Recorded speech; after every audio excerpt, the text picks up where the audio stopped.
Всем привет! Как же я могу сегодня действительно построить правильные отношения с Богом?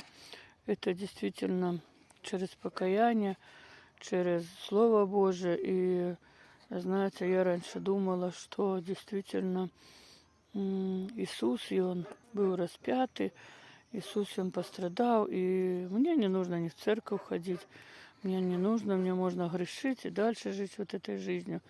Но на самом деле, да, Иисус, Он пострадал, Иисус, Он дал мне вот эту жизнь новую. И воспользуюсь ли я этим, это все зависит сегодня от меня.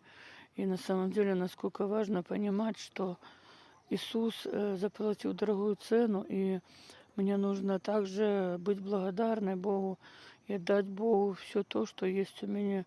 Это веру в Иисуса Христа и трудиться для Бога.